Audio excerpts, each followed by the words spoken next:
When you explore the substance details of a record in your SciFinder answer set, you link to several pieces of valuable information, including spectra and properties and regulatory information. This information is pulled together by CAS from more than 150 different international agencies and allows you to see how the compound is tracked in different offices around the world. SciFinder now has an option that allows you to see another view of regulatory information in a tool called the Chemical Compliance Index. CCI is a tool that CAS has supported for several years now, and we built it for searchers who just want the regulatory information, perhaps non-chemists, perhaps regulatory or stockroom personnel, non-chemists, who want to search this information directly. And because it's a dedicated tool, it offers a number of unique features. You can search a compound via a variety of identifiers, including the list it's known by on different international lists, including non-English names for compounds can be searched. When you bring back a record, you'll notice the focus is on the inventory names, the regulatory synonyms, and there's that regulatory data again, including live links to websites. One thing that's unique to this tool is that you can create a regulatory alert. There are a number of alerts you can set in SciFinder, but an alert you set here in CCI with your name and email address will notify you if the regulatory data for a specific compound has changed or been updated or added to another list. Anything that changes this record for, in this case, oleic acid, you would be notified. And there isn't a way to do that in SciFinder. Another feature involves searching multi-component mixtures. You can do this by structure in SciFinder. You can do this by registry number in SciFinder. Here in CCI, you can use a combination of different identifiers. So I can look for mixtures of oleic acid with an additional component. And I want this to be a multi-component search, so I'll check that box. And as a second component, I'll put in glycerol.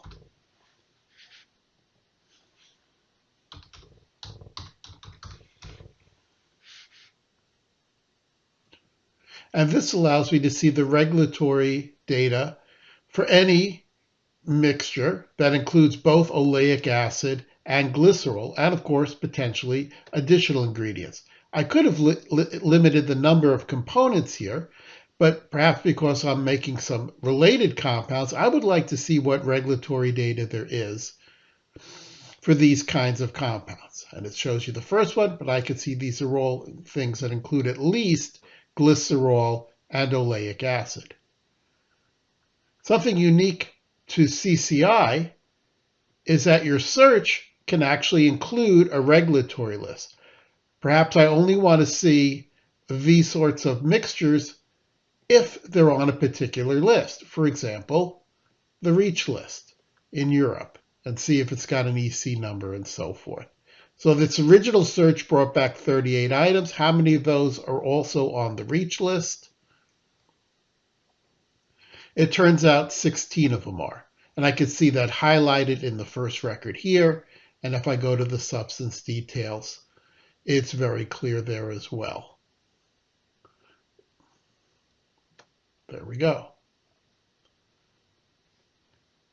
Another very useful feature is the ability to do a batch search for up to 150 items. Now, a batch search can only be done on a CAS registry number, and it wants them to be entered as one per line. But fortunately, that's exactly the format of registry numbers in an Excel spreadsheet. So if you have an Excel spreadsheet that you've generated one way or another, you can select up to 150 registry numbers. I have 100 in this particular spreadsheet. And if I simply copy them and come over here and paste it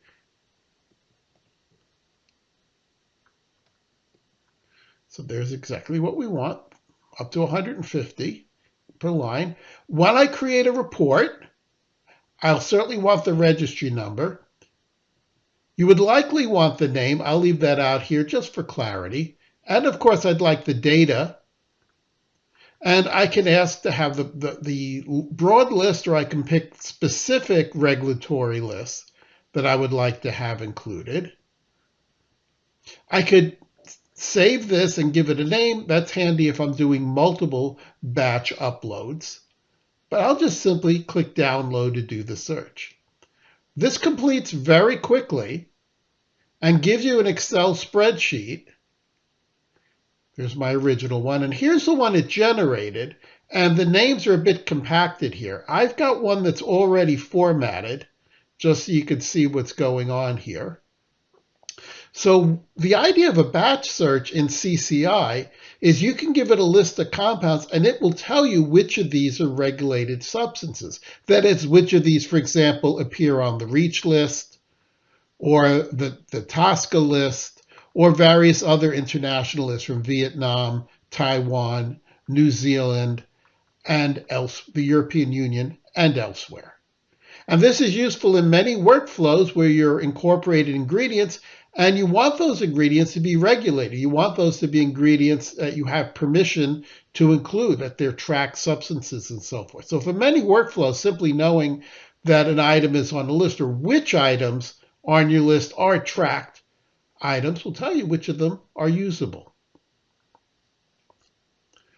One more feature I'd like to show you in CCI, which surprises many people, is you can search for items that do not have a CAS registry number. Now, there are many things that don't have CAS registry numbers and yet are on regulatory lists. This includes a lot of unknown or variable composition products, large biologics, things like modified polymers or petroleum byproducts. Paraffin and paraffin waxes are a good example. I can see in this filter menu on the left-hand side here that in this answer set, some of these do have CAS registry numbers, but fully 480 out of the answer set do not have a registry number. So these do not meet our criteria as a distinct and identified compound. But nevertheless, these are things that are out there. You can buy, in many cases, 55-gallon drums of them. They are used. They are regulated. They just don't have a registry number. But I can come here and see their information. A number of these happen to be on the REACH list again. But the idea of the workflow in SciFinder, where you bring back a registry number, a compound, and then you link to its data, is very useful. But because you are starting with the registry record, you're not getting the regulatory information for compounds without registry numbers. Except, of course, now you can, because you have access to CCI. So there's a lot of benefits to this product. If you'd like to learn more about searching in CCI, you can contact CAS via our website at cas.org, or else contact your local customer success manager.